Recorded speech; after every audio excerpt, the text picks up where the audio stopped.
Hello बच्चों, ये प्रश्नावली पहले ए का प्रश्न देखिए आप। ये आपकी किताब है, ये मनोहर रे की किताब है। देखिए इस प्रश्न का आप देखिए, लिखा हुआ है निम्नलिखित संख्याओं को अभाज्य गुणनखंड के रूप में व्यक्त कीजिए।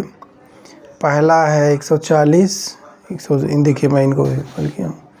अब 140 का अभाज्य गुणनखंड कैसे, देखिए आप 140 अभाज्य गुणनखंड मतलब कि उस संख्या को आप छोटे से छोटे भाग में बांटना है, अर्थात भाग देना है।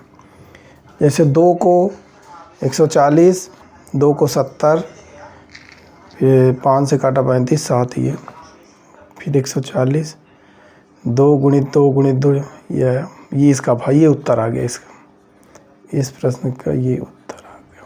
इसी प्रकार ये 156 वाला है, इसको भी हमने पहले 2 से विभाजित किया, फिर 2 से, फिर 3 से, फिर 13 से, ये फिर इसका देखिए गुणनखंड ये इसका उत्तर आ गया।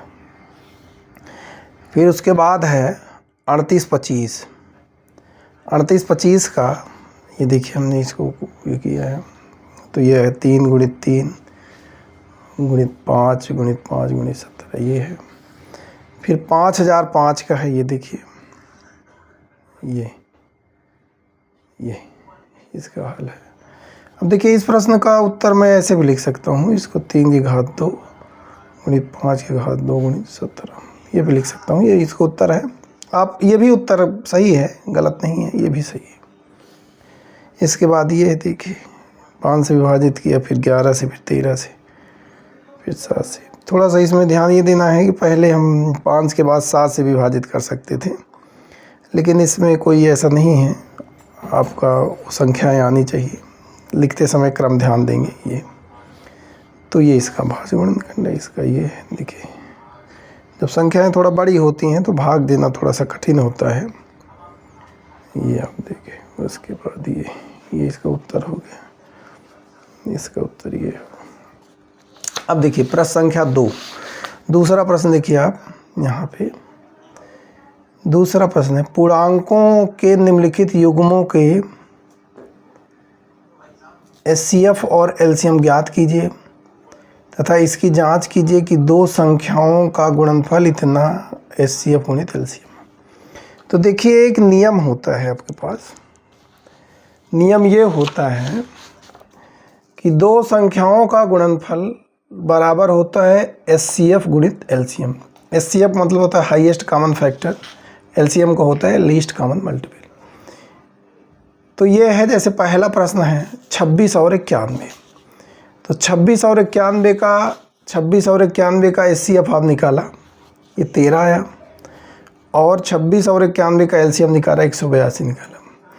एलसीएम और एचसीएफ मैंने आपको बताया हुआ है, अगर आपको दिक्कत होगी तो मैं इसको निकालना भी सिखा दूंगा, लेकिन आप इसको कैसे आएगा ये बहुत ईजी प्रोसेस में है। फिर देखिए इसकी जांच क्या है।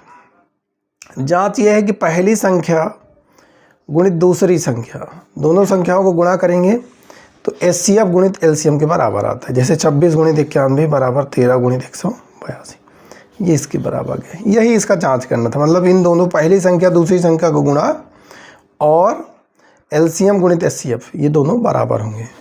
फिर दूसरा प्रश्न है 510 और 92, इसका और इसका एचसीएफ लिया 2 आया, 510 और 92 का एलसीएम इतना आया। अब पहली संख्या ये है, दूसरी संख्या ये है, दोनों गुणा किया और एचसीएफ एलसीएम को गुणा किया, ये बराबर आ गया, तो मतलब ये जांच में सही है। फिर ये तीसरा प्रश्न है, ये 336 और 54, ये इसको भी हमने चेक किया, पहली संख्या दूसरी संख्या ये आ गई।